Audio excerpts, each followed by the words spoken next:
So we've all been told that a draw goes further than a fade, but why do so many top players want to hit a fade with their driver?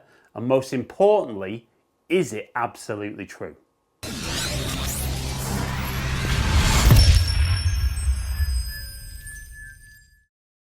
So we hear it all the time, don't we? Particularly when we're watching the golf on TV, that a golfer's hit a draw and the commentator's first thing is, well, he's hit that because that goes further down the hole. But then a lot of the top players hit a fade off the tee and the commentators again say that they do that for more control. But I'm interested, does a draw actually go further than a fade? Or does a fade go further than a draw? And which of the two is actually the most consistent? So in today's video, we're going to put that to the test and see if what you're being told isn't necessarily the truth. But before we get on to the main part of the video today, guys, if you're new down to my channel, welcome down to Ali Taylor Golf. If you're a returning viewer, welcome back.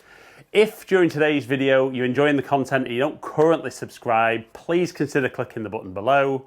Remember to ring that little bell as well, because that way you'll find out whenever I drop a new video. But for now, let's find out, does a draw go further than the fade? So like I said there, we get told all the time that the draw goes further than the fade. And particularly for a lot of club golfers that fade the ball, they really worry that it's costing them a lot of distance. Well, it'll be interesting, won't it, to see that, is it costing you distance? If it is, how much is it costing you? Or is the draw actually costing you distance? So I'm going to hit probably a round's worth of drives with fades and draws. So I probably wouldn't hit my driver 14 times a round. So 10 to 12. So I'll go 12 drives with each, 12 fades first, then 12 draws. We'll look at some numbers. I'm going to play a few of them through for you so you can see the total and the carry distances. But then we'll look at if there's a difference in distance, why there's that change, and why, just maybe, your fade will go further than your draw. So I've got my current driver, Titleist TSI 3, 8 degree, graphite design X-Flex shaft. So let's go for some fades to open up with.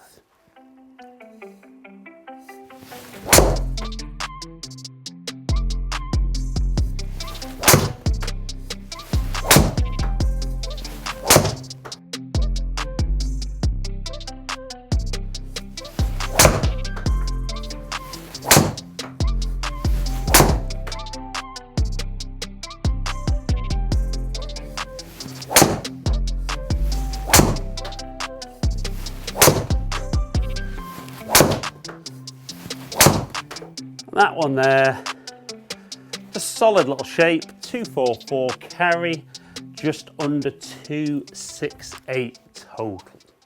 Right, so let's look at some other numbers apart from carry and total and give you an idea of what was happening there when I was hitting my fades. Okay, so there's one poor strike in there at number 5, but we see there average carry 242, average total 263, club head speed just under 104 as an average, ball speed at 150, so smash at 1.44, backspin at 3,100, so quite a lot of backspin, and my angle of attack half a degree up. And if we look at accuracy wise there's one that's missed kind of wide right into the rough, one in the bunker, but the other 10 drives all in play. So we can see with the fades, fairly in play, definitely not swinging as fast as I can, but that certainly in the studio I never seem to swing quite as quick. So now I'm going to hit 12 draws, and again we're going to see how the numbers stack up, see which is most accurate, and then see, like we said at the start, does the draw go further than the fade? And should I be hitting fades, or should you be hitting fades to get the ball in play more? So the fades, everything's shaped from left to right, some a little bit more than others. Let's go a little drawy ones now with this one.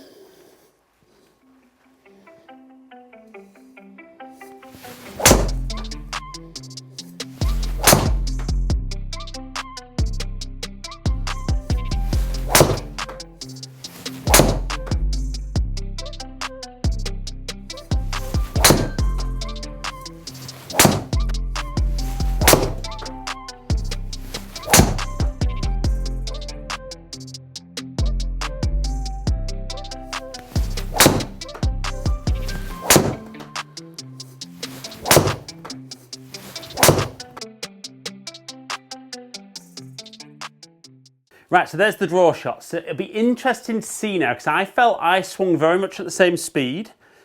Watching the shots, it looked like maybe there was less accuracy with the draw, but it'll be interesting to look at that.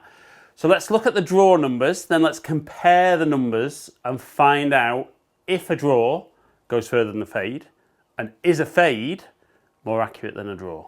So we look at the draw, average carry 240, average total 272, club head speed 103, ball speed 151, smash factor at 1.47, and average spin at just under 2,300. So when we compare the averages, so I was 2 yards longer carry with the fade, but 9 yards shorter total. I was a little bit quicker with the fade swing, but the striking wasn't maybe as good. The big difference was spin. So extra backspin gave me a little bit more carry, but a little less run out.